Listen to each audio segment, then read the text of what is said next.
Coming up on this episode of the Upper One Podcast, episode 41, social media excitement, high school hockey having to evacuate the facility they're playing in, our ridiculous weather, which is not normal because it's January, February, and Anchorage's newest celebrity. Thanks for sticking with me.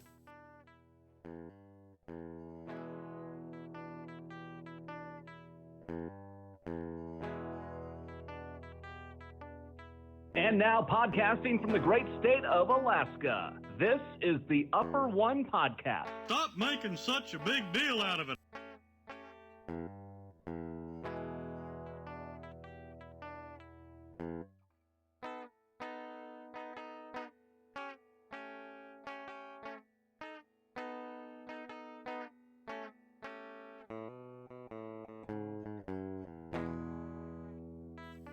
Thanks for joining me. This is episode 41. I'm pretty excited and pretty stoked to tell you this. If you haven't known by now, and I know I've already talked to my dad on the phone, so please check out the Facebook page, Instagram, what Twitter is now called, X something. I don't even keep up with that. I just open the tab and log into it. So I think it's just called X, but all across the socials now. I've been making posts. I've been finally getting updates. Facebook, Instagram, now X, and I'm happy to announce that all previous 40 episodes up until today's episode, which will later be updated, are on the YouTube channel. So if you don't know the YouTube channel, it's the same as my Facebook page, upper_1_podcast, or you hit the little @ symbol and search that way, or however all this new technology does. But all 40 episodes are up. The unfortunate part of that is they're not a video. You don't see us on camera, as well as they did not upload them in order. So you know, it might be, you might get like the first 19 or 20, and then it might start jumping to 26 and then back to 22 or something, but they're not in published order on the YouTube channel, but they are all there, which is the main important part. With that being said, I don't have much hockey news. Nothing's really happened exciting. We've had a few games since we came back from the Christmas break. Unfortunately, we didn't win.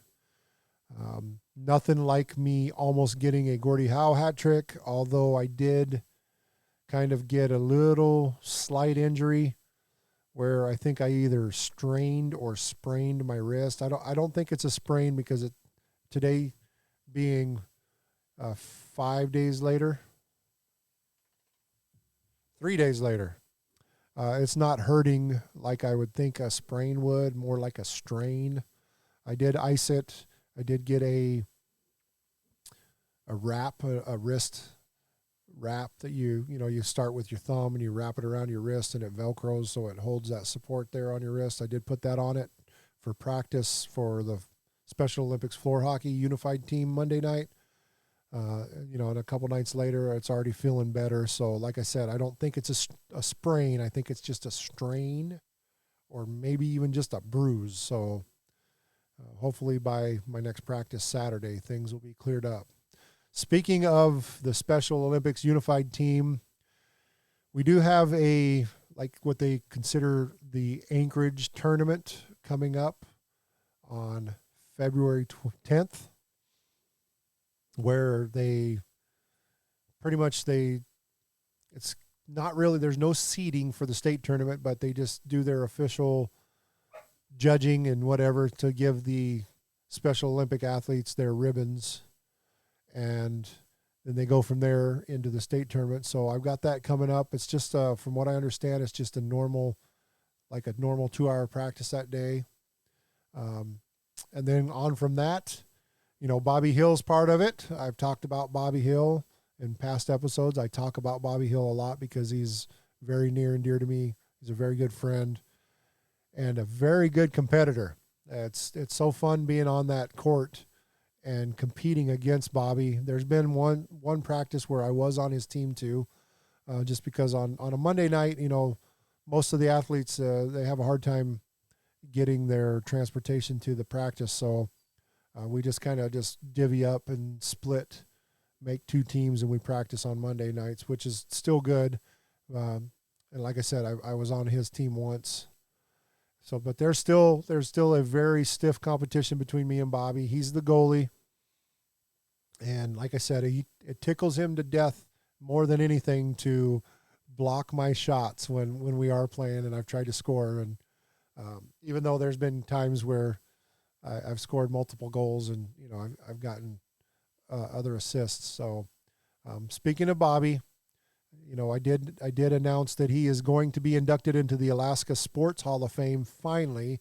One thing about that is the board of directors for that, they typically do not induct active athletes into the Sports Hall of Fame, but this year there's 3, and I believe the reasoning being is because they've already done so much for the state of Alaska within their athletic career that they've deemed it necessary to induct them. Like I said, Bobby, he went to Dublin in early 2000s, and then not too long ago he went to Shanghai, China for the Special Olympics World Games, and then this last year, Germany. And he's brought home, I think he's got better than 10 medals, 1 bronze and then a mix of gold, mostly gold and silver. So like I said, the board of directors have deemed it necessary to, and overdue, that these 3 athletes that are getting inducted this year, even though they're still active, they deserve to be inducted. So that induction ceremony is going to happen downtown at the Anchorage Museum sometime in April, and I don't know the exact dates yet, and I'm hoping that I'll be able to attend it. So I'm pretty excited for that, to see how that's done. I think the other moment they're doing is Scotty Gomez, our world-class NHL hockey player.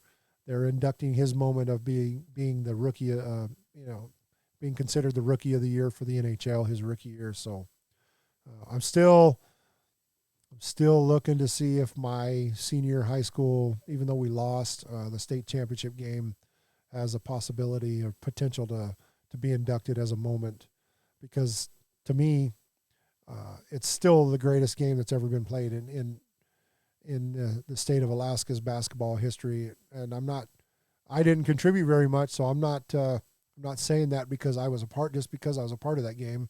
I'm saying it because we had the likes of Trajan Langdon and Mark Swaggart, and it was triple overtime. We went to triple overtime, so we literally almost played 2 full games, and it was a 2-point differential in the end. So to this day, nothing has ever been played like that style game in the history of Alaska basketball. So on the other note, as I've said before, it's wintertime, and we're not even, I guess we're halfway through the winter season maybe, or we're getting close to it. But we set another record. It's not even going to be a surprise anymore from here until April, or however far into this year we get our snowfall, our last snowfall. But we got snow pretty much all day Sunday and into Monday morning, which set another record. We are at 101.4 inches for the year since September 1st, which the first record of that is, this is only the second time that Anchorage has gone back-to-back in recorded history of 100-plus inches of snow a year. As of the 29th of January, it set a record for being the earliest snowfall to gain 100 inches. I think within 4 days. I think the previous record was 2012, February 3rd. We hit like 103 inches, so this is the earliest by 4 days that we've hit 100 inches. And then it is the 9th recorded time that Anchorage has hit 100 inches or more for the season. Like I said, I can't say it enough. We're not done. So that we very well could set the most in a snowfall record this year. And I get this. I saw something when I was reading the article. It said, well, people say it's too cold because it was like 2 below or something when it was snowing. It's too cold down here to snow. Well, get this. The snow doesn't just generate 100 feet above your head. It might generate at 3,200 feet where it's 20 degrees and it's below zero down here. So, as long as there's moisture in the air that gets frozen, it's going to turn to some sort of precipitation, snow, sleet, hail, whatever. So, yeah, those people that say it's too cold to snow are the ones that shouldn't be here because they complain about living in Alaska. That's my biggest gripe. And I got to say, there are times where I get tired of the longer winters, but I don't ever get tired of the snow. For full disclosure, I'm only tired of it because I don't have the snow machine to go play with. So one other thing was with the snowfall is this Monday there was enough, I think 13.7 inches is what it officially got in Anchorage, that they canceled school and made it a remote learning day. So all the kids got to do their homework from their computer account that they have with the whatever it's called through the school district. They're supposed to be doing their homework at home. And with that being said, too, all this extra snowfall is causing a lot of problems again with some of the buildings collapsing and the roofs not being able to hold that extra snow weight. So I do play for, I'm sponsored by one of the local businesses here in Eagle River, the Eagle River Trustworthy Hardware. And you can go on their Facebook page, Eagle River Trustworthy Hardware. And you can see what happened to them Saturday morning at about a quarter till or 10 till 3. It surprised me because of the way that building was built, but yeah, the snow load caused some collapse, and they caught it on video. So there's that. On another weather-related note, Thursday, February 1st, the low temperatures across the state. This is the low temperatures. We have 42 degrees above zero in Ketchikan, Alaska, down on the Panhandle. And then way up in Fort Yukon, negative 53. That's 95-degree temperature difference. How's that for the big state of Alaska? I just noticed one other thing, too. As it is going into February, all of our state tournaments for the high school hockey have begun, and the Anchorage, well, not the state tournaments, but the Division I, which is all the bigger schools in Anchorage and some of the Fairbanks schools, I believe, Palmer, Wasilla, just they call it Division I. There's a Division II, but they were playing some games at the Bimboki Ice Arena, which is right next to our Sullivan Arena, and they had to evacuate it.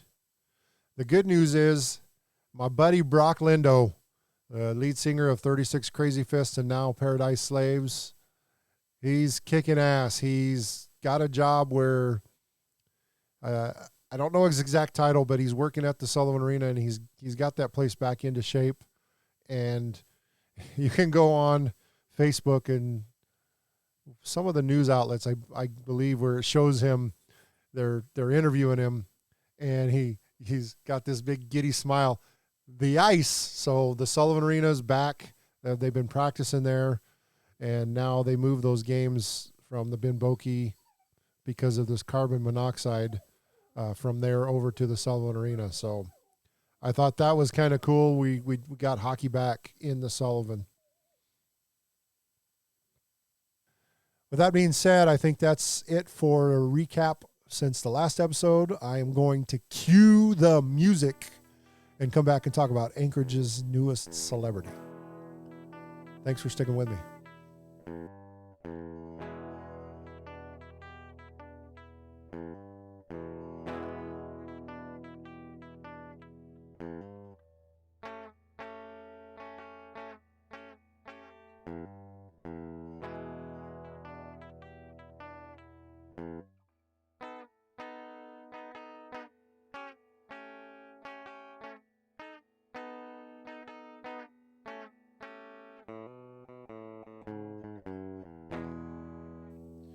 All right, so before I get started with Anchorage's newest celebrity, I'm going to kind of walk into this a little bit. The Wikipedia definition of the word psychopomp are creatures, spirits, angels, demons, or deities in many religions whose responsibility is to escort newly deceased souls from earth to the afterlife. Their role is not to judge the deceased, but simply to guide them. With that being said, I'm going to talk about the raven. The raven's been associated with Greek mythology, Romans, Vikings, including our native history here in the U.S. and on the North American continent. Because of its black plumage and croaking call, the raven is often associated with loss and ill omen, yet its symbolism is complex. When you hear a raven, you hear it cackling or talking. In some cultures, it represents prophecy and insight. In Greek mythology, the raven, originally white, was the messenger of Apollo. For Apollo, he was the god of prophecy, and the ravens were said to be the god's messengers in the mortal world. Raven stories exist in nearly all of the First Nations cultures, but are most prominent in the tales of the Haida, Tsimshian, and Tlingit people of southwest Alaska. In many cultures, the presence of a crow or raven is often considered a sign of change or transformation. Some believe it could symbolize good luck, while others interpret it as potential misfortune. And as I said, the Southwest Alaska, Tlingit, Haida, and Tsimshian people, they connect the eagle and the raven representing two halves of a whole. So with that being said, we have tons of ravens up here in Alaska. I mean, they're all over. They're scavenger birds. In Anchorage, you always find them in the alleyways, in the dumpsters. You know, if there's roadkill or something, you might see them picking at whatever's been run over until the car comes and, you know, they try to get out of the way. Well, Anchorage's newest celebrity is a white raven, and there's been stories on the news. It even has its own Facebook page.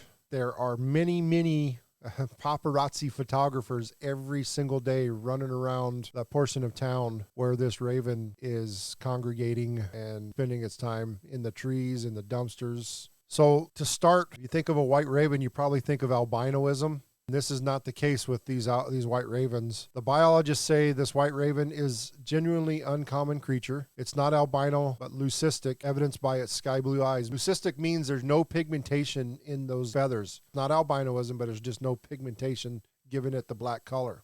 What does the return of the white raven mean? Well, because it's odd. It's like, think the odds are like 1 in 30,000 birds. You know, it's like a disease or, you know, an illness or something, your hereditary gene that one person carries, you know, dwarfism, any of that, where the leucistic gene in these ravens, one of these birds has to carry it. And the biologists even have said that maybe even 1 in 4 birds of the nest would be white. So with the native culture up here, some say it's an omen or it's a curse or a blessing, but mainly some sort of change is about in the world. The Yupik Native people prophecy states that when people become spiritual again, the white raven will return. In the Tlingit culture, it also states that the white raven is a trickster figure. And the Haida culture also describes it as a trickster, but they also believe it to be a complex reflection of one's own self.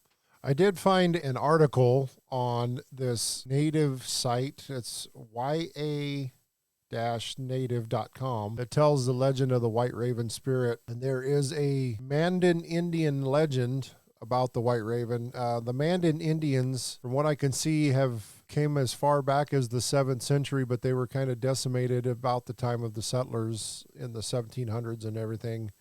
But they're loosely translated. They're now pretty much the Sioux from the North Dakotas and the Northern Plains, all, you know, from the Dakotas all the way over into Wisconsin. So what their story is that the Great Spirit sent down a white raven to enjoy the earth as it was created. And as the raven flew down through the clouds, it gathered crystals from the clouds, and as it touched its wing, like the creation of the earth, it made the raven white. And this raven flew around. It would sing and shout songs about the Creator to let the world know. But eventually one day the raven wanted to touch the ground, but it knew once it soiled itself, its feathers would not be white. It would not be a white raven anymore. So the Great Spirit created the white buffalo, and the two became a pair.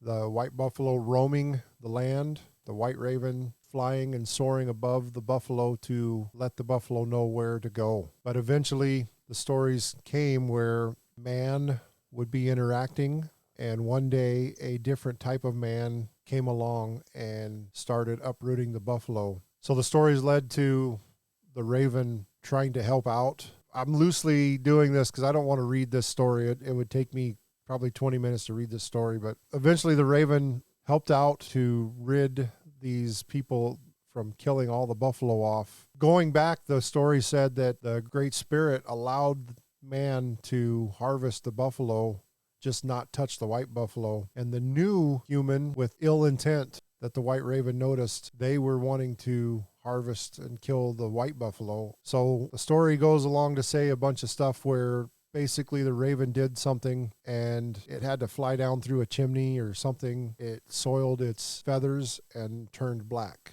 How I'm tying all this in is now all the ravens in the world are black because of man's dark heart and dark intent. And so that's where all these Tlingit and Haida, Shimshian, and Yupik prophecies come, stating that once people become spiritual again or come together, the white raven will return. The Alaska Public Media page, it's alaskapublic.org. There's a story on there about the white raven. It tells how one guy, you see all these pictures, you see pictures of probably right around a little over a dozen people taking pictures of the bird.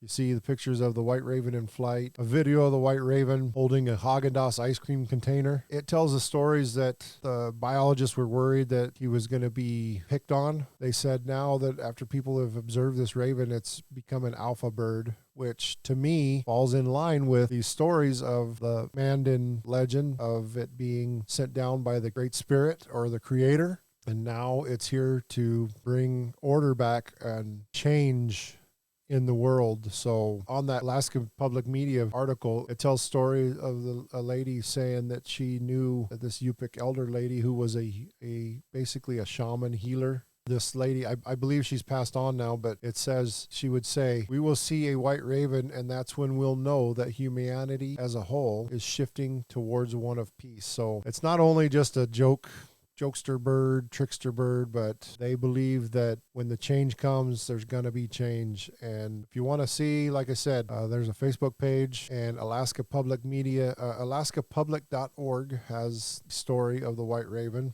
The Facebook page is Anchorage White Raven Spottings, Anchorage White Raven Artwork.